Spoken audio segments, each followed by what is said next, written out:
ابراہیم وعلی آل ابراہیم مبرہ اور منزہ ہے۔ درود و سلام ہوں میرے اور آپ کے محبوب اور غمخوار پیغمبر سید کائنات سید ولد آدم تاجدار حرمین خاتم النبیین رحمت للعالمین آمینہ کے چن عبداللہ کے لخت جگر میرے اور آپ کے محبوب پیغمبر پیر و مرشد کامل امام اعظم حضرت محمد مصطفیٰ صلی اللہ علیہ وآلہ وسلم کی ذات گرامی پر، جن کی سیرت کا ہر پہلو تابناک اور روشن ہے، اور جن کو اللہ رب العزت نے دین کامل عطا فرمایا ہے، اور اس محبوب کو ہمارے لیے اسوہ کامل قرار دیا ہے، انہی کے راستے پر چل کر، انہی کے نقش قدم پر چل کر ہم کامیابی و کامرانی حاصل کر سکتے ہیں، اور ان کے راستے کو چھوڑ کر کسی اور کو آئیڈیل سمجھنے والا، کسی اور کی راہ پر چلنے والا ناکام، نامراد اور ذلیل و خوار ہو جائے گا۔ حضرات گرامی، یہ شعبان المعظم کا مقدس مہینہ ہے، جو ہجری سال کا، اسلامی سال کا 8واں مہینہ ہے۔ اس کے بعد رمضان المبارک کا آغاز ہونے والا ہے۔ اللہ سے دعا بھی کریں کہ اللہ ہمیں وہ بابرکت گھڑیاں، وہ ساعتیں نصیب فرمائے، اور ہمیں رمضان المبارک کا مہینہ پانے کی، روزے رکھنے کی، قیام کرنے کی، عبادت میں لگن لگانے کی، اور یہ کمائی کمانے کی جو اصل کمائی ہے توفیق عطا فرمائے۔ یہ شعبان کا مہینہ بھی روزوں کے حوالہ سے بہت اہم ہے۔ صرف ایک آدھ دن کا روزہ نہیں، بلکہ زیادہ سے زیادہ روزے نفلی روزے ہیں، تو یہ نفلی لیکن ثواب کے اعتبار سے بہت ہی اہمیت کے حامل ہیں، درجات کے اعتبار سے، گناہوں کی بخشش کے اعتبار سے۔ نبی اکرم صلی اللہ علیہ وسلم نفلی روزے سب سے زیادہ شعبان کے مہینہ میں رکھا کرتے تھے۔ باقی مہینوں میں بھی آپ نفلی روزوں کا اہتمام فرماتے تھے، لیکن سب سے بڑھ کر آپ کے روزوں کی تعداد، نفلی روزوں کی تعداد، وہ رمضان المبارک میں ہوا شعبان المعظم میں ہوا کرتی تھی۔ نبی اکرم صلی اللہ علیہ وسلم آپ کے بارے میں سیدہ عائشہ فرماتی ہیں کہ نبی اکرم صلی اللہ علیہ وسلم مسلسل 2 ماہ کے روزے رکھا کرتے تھے، ایک رمضان المبارک کا اور دوسرا شعبان کا۔ شعبان کے چند ایک آخری ایام نبی صلی اللہ علیہ وسلم چھوڑتے تھے استقبال رمضان کے لیے، باقی زیادہ تر دن جو ہیں اس مہینے کے وہ بھی روزوں کے اعتبار سے گزارتے تھے۔ اسی لیے ماں عائشہ صدیقہ نے مسلسل 2 مہینے ارشاد فرما دیا، کیونکہ بات کثرت کی زیادہ تر شمار ہوتی ہے۔ نبی اکرم صلی اللہ علیہ وسلم کا یہ معمول عام دنوں میں بھی ہوتا تھا۔ آپ ہر سوموار اور ہر جمعرات کا روزہ رکھا کرتے تھے۔ آپ ایام 20، 13، 14 اور 15 یہ 3 روزے ہر مہینے میں رکھا کرتے تھے۔ اسی طرح عرفہ کا روزہ، عاشوراء کا روزہ، شوال کا روزہ۔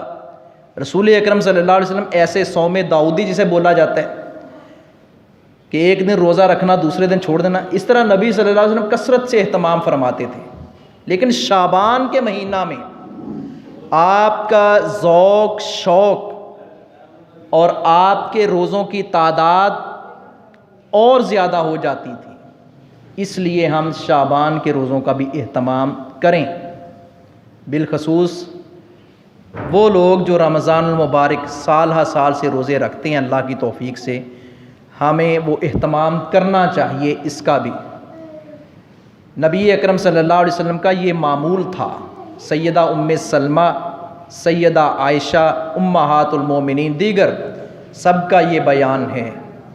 تو پیارے نبی صلی اللہ علیہ وسلم کا یہ معمول تھا، اور اس مہینے میں روزے رکھنا جو ہے بڑے ثواب اور اجر کی بات ہے۔ مگر ہمارے یہاں 15 شعبان کا تو روزے کا بڑا اہتمام کیا جاتا ہے، اور شب بیداری کا، جسے شب برات کہتے ہیں، اس کا بڑا اہتمام کیا جاتا ہے۔ اس حوالہ سے بھی کچھ معروضات آپ کے سامنے رکھنے کی کوشش کروں گا۔ حضرات گرامی، یہ شعبان کا مہینہ نبی اکرم صلی اللہ علیہ وسلم سے حضرت اسامہ رضی اللہ تعالیٰ عنہ بیان فرماتے ہیں کہ میں نے رسول اکرم صلی اللہ علیہ وسلم سے سوال کیا۔ سنن النسائی کی یہ روایت ہے کہ اللہ کے رسول، اس مہینے کے بارے میں، روزوں کے بارے میں آپ کثرت سے روزے رکھتے ہیں۔ آپ فرمایا یہ رجب اور رمضان کے درمیان میں آتا ہے، اور لوگ اس مہینے میں غفلت اور سستی برتتے ہیں۔ آپ نے فرمایا اس مہینے میں اللہ کے حضور لوگوں کے اعمال پیش ہوتے ہیں، اور میں محمد صلی اللہ علیہ وسلم یہ چاہتا ہوں جب میرے اعمال اللہ کے حضور پیش ہوں تو میں روزے کی حالت میں ہوں۔ کون فرما رہے ہیں؟ سید الکونین رسول اللہ صلی اللہ علیہ وسلم۔ اور یہ بات بھی عرض کر دوں کہ یہ اعمال کی پیشی 3 مرتبہ ہوتی ہے۔ ویسے تو اللہ ہمارے اعمال سے لمحہ لمحہ باخبر ہے، اس کو فرشتوں کی محتاجگی نہیں، اس کو خدام کی محتاجگی نہیں، یہ تو اس نے ایک ضابطہ بنایا ہے، یہ اس کا ایک اصول ہے، اس نے ایک نظام وضع کیا ہے۔ ہم کون ہوتے ہیں اس میں دخل اندازی دینے والے؟ ہم تو اس کے بندے ہیں، ہم تو اس کے فقیر ہیں۔ ہمیں تو وہ رزق دیتا ہے، ہمیں تو وہ ضروریات زندگی عطا کرتا ہے، ہمیں تو پابند کیا گیا ہے کہ تم نے بلا چون چرا کے میرے احکامات کو تسلیم کرنا ہے۔ نبی صلی اللہ علیہ وسلم کے فرمودات عالیہ سے ثابت ہوتا ہے، ایک ہر سوموار اور جمعرات یہ اعمال کی پیشی کے 2 دن ہیں، اور دوسرا روزانہ کی بنیاد پر فجر اور عصر کے وقت فرشتے جو ہیں ان کی ڈیوٹیاں چونکہ چینج ہوتی ہیں فجر اور عصر کے وقت، اور جو فجر والے فرشتے ہیں وہ جا کر گواہی دیتے ہیں، عصر والے جب فرشتے جا کر وہ بھی گواہی دیتے ہیں۔ اب ہم نے اپنی گواہی لکھوانی ہے، وہ کس طرح پہ کی لکھانی ہمارے اوپر منحصر ہے، ہمارے اوپر منحصر ہے کہ ہم کس طرح کی گواہی لکھوانا چاہتے ہیں۔ اور فرشتوں کی پھر دعائیں ایسے لوگوں کے ساتھ ہوتی ہیں۔ اللہ رب العزت کی رحمت اور اللہ کا کرم اور فضل ہوتا ہے جو اس مقدس راستے کو، تقوی والے راستے کو اختیار کرتے ہیں۔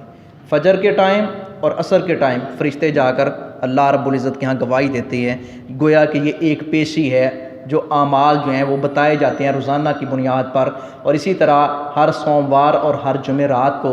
اور تیسرے نمبر پر میں نے عرض کیا، حضرت اسامہ رضی اللہ تعالیٰ عنہ کی روایت سے ثابت ہوتا ہے کہ پیارے نبی صلی اللہ علیہ وسلم نے فرمایا کہ شعبان کے مہینہ میں لوگوں کے اعمال اللہ کے حضور پیش ہوتے ہیں۔ میں محمد صلی اللہ علیہ وسلم یہ چاہتا ہوں، اس لیے کثرت سے شعبان کے مہینہ میں روزہ رکھتا ہوں کہ جب میرے اعمال اللہ کے حضور پیش ہوں تو میں روزے کی حالت میں ہوں۔ 15 شعبان کا روزہ وہ شخص رکھے، خاص نہیں کرنا، اس کی بھی ایک دلیل عرض کروں گا۔ ہاں کوئی دن ہم شریعت میں اپنی طرف سے خاص نہیں کر سکتے۔ ہم کون ہوتے ہیں؟ دیکھیں نا، عید الفطر کا دن خاص ہے، وہ ایک خاص تہوار ہے، خاص دن ہے، خاص موقع اور گھڑی ہے، لمحات ہیں، اس کو ہم نہ آگے کر سکتے ہیں نہ پیچھے کر سکتے ہیں۔ اسی طرح عید الاضحیٰ کا دن مقرر ہے، رمضان کے روزے مقرر ہیں، نمازوں کے اوقات مقرر ہیں، جو شریعت نے تخصیص کی ہے اس میں کمی بیشی نہیں کر سکتے ہم، اور ہم اپنی طرف سے کسی چیز کو خاص نہیں کر سکتے۔ مثال کے طور پر کسی مسجد کا خطیب، کسی مسجد کا امام یہ بات کہہ دے کہ آج کی رات اگر کوئی جاگے گا تو اس کو لیلۃ القدر جتنا ثواب ملے گا، کیا اس کی یہ بات اتنی حیثیت کی ہے، حامل ہے؟ نہیں، قطعاً نہیں۔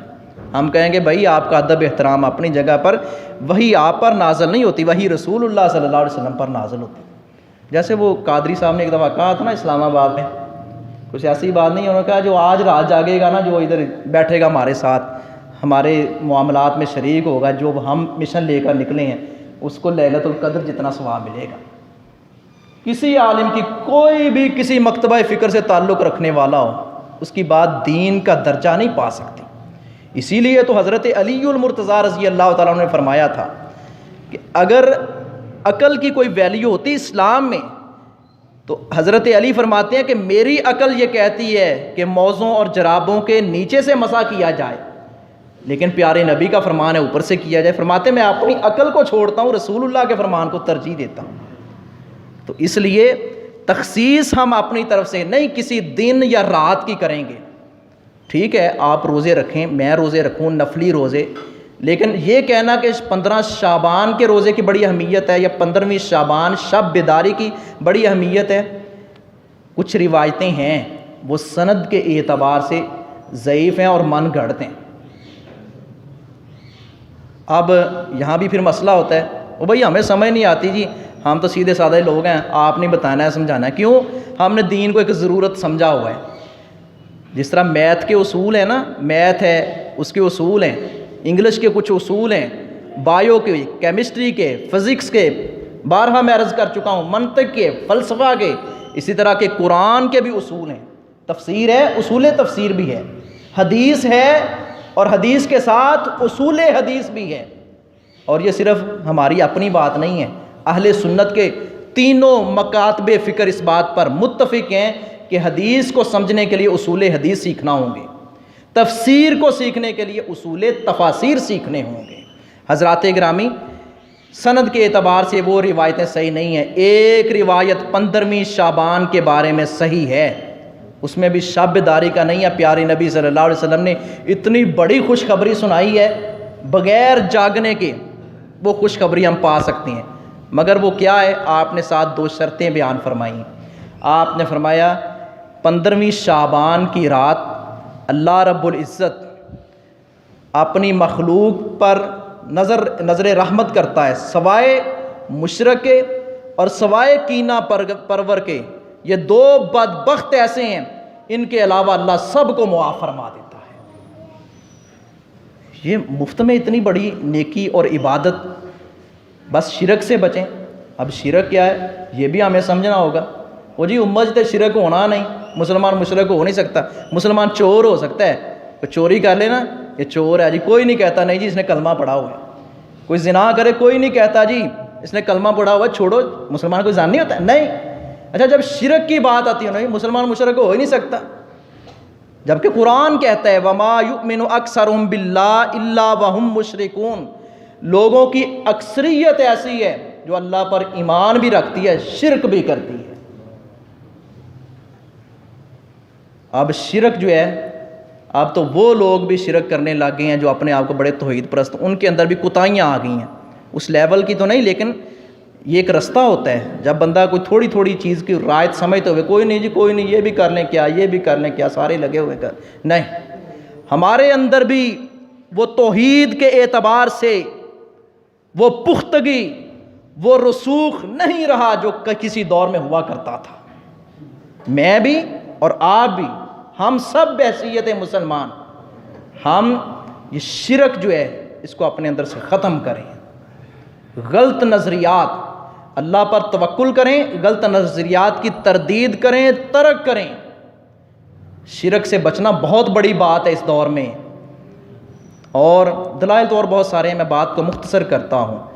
ایک مشرک کو اللہ معاف نہیں کرے گا 15ویں شعبان کی رات کو، اور دوسرا کینہ پرور مسلمان بھائی بہن کے بارے میں دل میں میل کچیل ہے، کھوٹ ہے اور فتور ہے، غلاظت سے بھرا ہوا دل، کینے سے، کوڑ سے، حسد سے، بغض سے، اللہ ایسے بندے کو بھی معاف نہیں کرے گا۔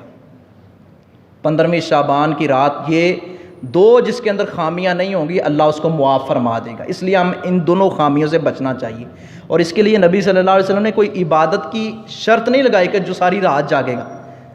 کئی ایسے مسنون اعمال ہیں جو نبی صلی اللہ علیہ وسلم نے ارشاد فرمائے ہیں، اور وہ ایسے ہی ہے کہ بس بندہ تھوڑی سی محنت سے، تھوڑی سی توجہ سے بندہ وہ اس درجے تک پہنچ جاتا ہے، لیکن ہم ان کو اپناتے نہیں، جن کے مسنون ہونے میں کوئی شک نہیں، کوئی کسی بھی مکتبہ فکر کا عالم اس پر تنقید نہیں کر سکتا، دنیا کی کوئی بھی مسلمانوں کی لیبارٹری اس کو ریجیکٹ نہیں کر سکتی۔ ایسے مسنون اعمال ہیں، ہم نے ان کو چھوڑا ہوا ہے۔ جس کے بارے میں شک شبہ ہوتا ہے نا، چلو پکی بات نہیں سمجھتے آپ لوگ، شک شبہ ہوتا ہے، کسی نے تو کر دی ہے نا بات، تو اس کو ہم بڑے شاد مد سے لیتے ہیں۔ کیوں؟ ہم اپنی انا کا مسئلہ بنا لیتے ہیں، انہوں نے یہ فلاں مسلک دے فرقے دے مولوی نے کہی، ساڈا مولوی تے آ گل کہندا ہے۔